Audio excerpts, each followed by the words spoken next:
Bonjour et bienvenue dans Grand Angle, l'économie décryptée par ceux qui la font. Aujourd'hui, on s'intéresse à une transformation majeure dans le monde de la copropriété, la digitalisation et l'externalisation du courrier des syndics. Avec la généralisation des envois électroniques, les professionnels doivent repenser en profondeur la gestion de leur communication. Pour nous en parler, Michael Assor, bonjour. Bonjour Christophe. CEO d'Edilink, le secteur de la copropriété connaît une accélération rapide de la digitalisation, notamment depuis les évolutions législatives récentes. Pourquoi est-ce que la gestion du courrier est-elle devenue un enjeu stratégique pour les syndics ? Déjà, merci pour votre invitation. La réalité, c'est que depuis le 9 avril, on parle de récent, depuis le 9 avril 2024, ça fait 2 ans aujourd'hui qu'il y a eu une grande transformation qui a été imposée pour les syndics par le législateur pour se transformer, se digitaliser davantage dans leur envoi de notifications d'assemblée générale et autres pour les syndics. Donc, depuis 2 ans... C'est une bonne chose pour vous. Ouais. C'est une bonne chose pour nous, je vous dis oui et non. Mais en tout cas, on a su s'adapter et aujourd'hui, c'est une très bonne chose. Okay. Pourquoi je vous dis ça ? C'est parce que de tout temps, les syndics doivent envoyer du courrier.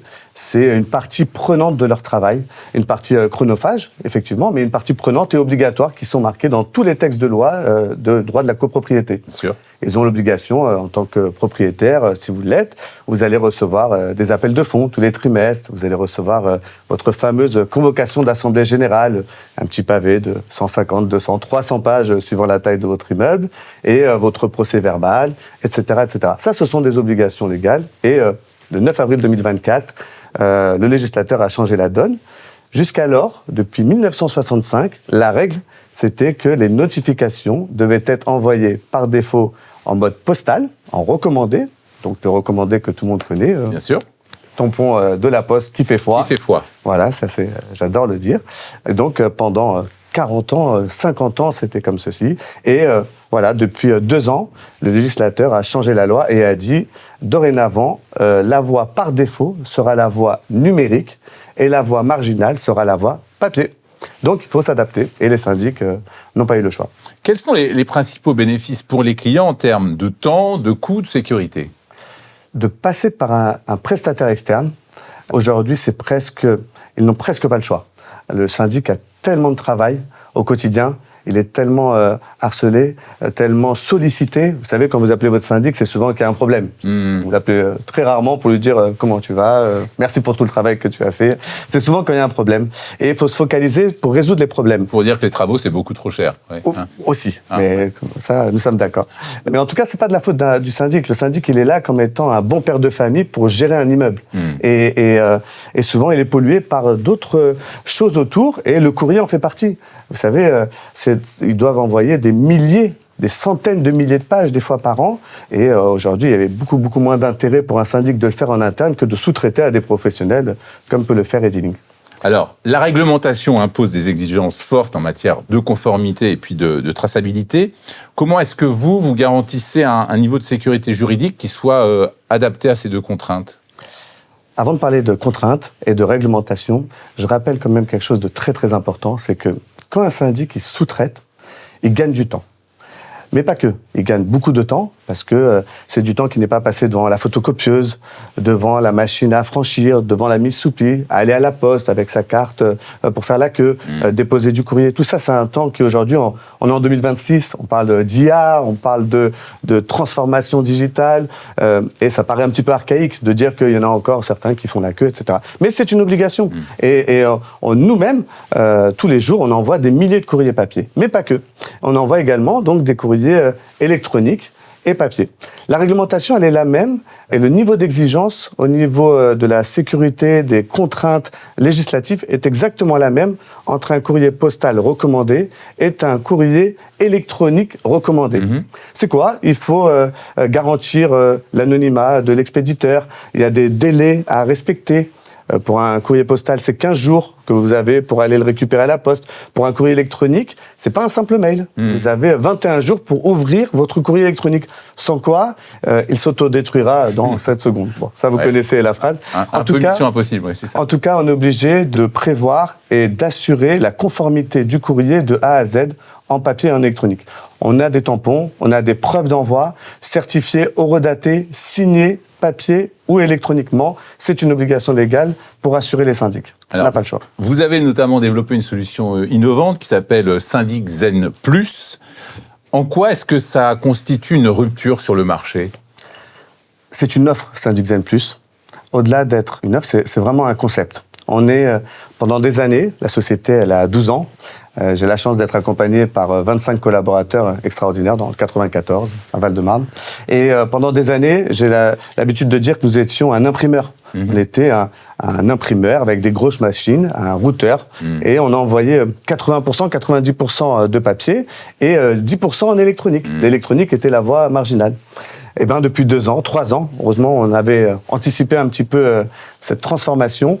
On est devenu maintenant une société numérique, digitale, qui sait envoyer du papier. C'est plus du tout la même chose. Et donc très RSE.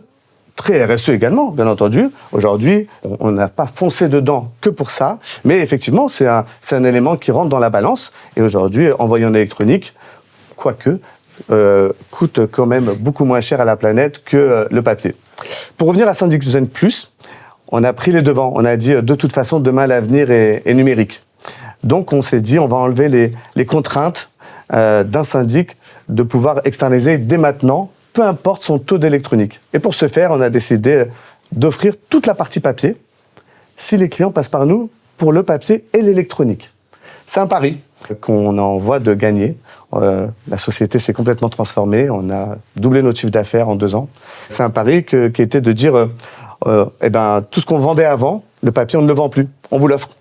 Parce qu'on croit au numérique. Et si vous passez avec nous pour le papier électronique, alors le papier est offert.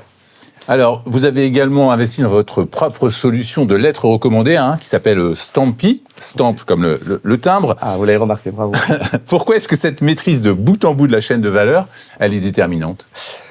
Comme je viens de vous le dire, on a eu la chance d'avoir un regard un petit peu avant-gardiste sur ce qui allait se passer.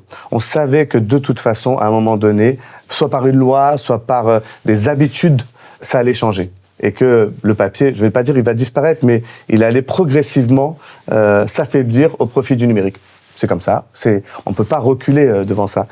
Donc on s'est dit, comme il y a 3 ans, avec l'offre Syndic Zen Plus, on s'est dit comment aujourd'hui savoir faire tout faire. Le papier, on maîtrise à 100%, on a une grosse usine, on a un industriel, et il nous manquait le pendant numérique de tout ça. Donc on a investi beaucoup d'argent, beaucoup de temps, tout l'argent qu'on avait, pour dire, OK, on va créer maintenant également notre propre outil numérique. Et c'est pas un outil simplement, on envoie un mail. Le syndic, pour pouvoir envoyer des notifications en électronique, doit passer par des prestataires certifiés.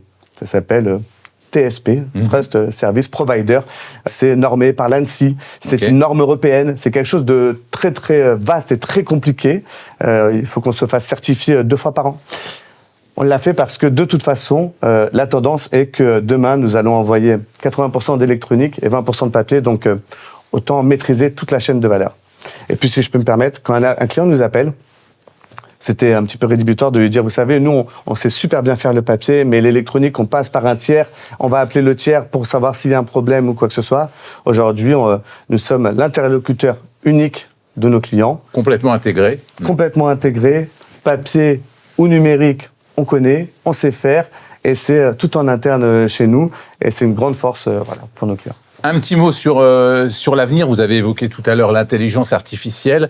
Comment vous voyez l'évolution en termes documentaires pour les années à venir ? Nous, on l'utilise énormément, l'intelligence artificielle, beaucoup plus pour nos process internes d'entreprise, un petit peu comme chacun.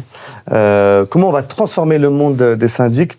Je ne suis pas sûr pour l'instant que ça soit réellement notre place. La seule chose que je sais, c'est qu'aujourd'hui, on a un grand projet dans l'entreprise, c'est le projet 2026, on l'a appelé, de refonte, de refaire complètement notre plateforme numérique que nous avons depuis 12 ans, qui n'avait pas forcément évolué. C'est notre projet de l'année où toute l'équipe est mobilisée pour pouvoir y parvenir. Et dans cette réforme-là, dans cette nouveauté-là, sans qu'on s'en aperçoive, il y a énormément d'intelligence artificielle qui rentre dedans. Et on sera pressé de venir vous la montrer, peut-être fin d'année ou début d'année prochaine, pour en reparler avec vous, avec grand plaisir. Avec plaisir, vous êtes les bienvenus. Un grand merci, Michael Assor. d'être mot, venu. si vous permettez. Allez-y. Toujours dans le même modèle de la transformation numérique. On a la chance d'être partenaire, d'avoir une société à Rodez, dans l'Aveyron, qui s'appelle Sendoc. Et il y a une grande réforme, les syndics, mais pas que. Il y a une grande réforme qui arrive en septembre 2026, qui est la réforme de la facture électronique. Bien sûr. Toujours dans le même esprit d'accompagnement de nos clients, syndics et autres, même si nous ne travaillons qu'avec des syndics, on a souhaité s'associer, acquérir cette société-là, Sendoc, qui va proposer une plateforme unique à tous nos clients syndics, une plateforme dédiée pour gérer toute la partie facturation électronique, aussi bien des cabinets que des SDC. Voilà, c'était le petit mot de la fin parce que... Eh bien, vous viendrez nous en reparler un peu plus longuement. La facturation électronique, ça va être effectivement un grand sujet à la rentrée. Alors, on reprend rendez-vous, avec grand plaisir. Merci, Michael Assor. Merci, Christophe. Et à très vite pour un nouveau numéro de Grand Angle. À très vite.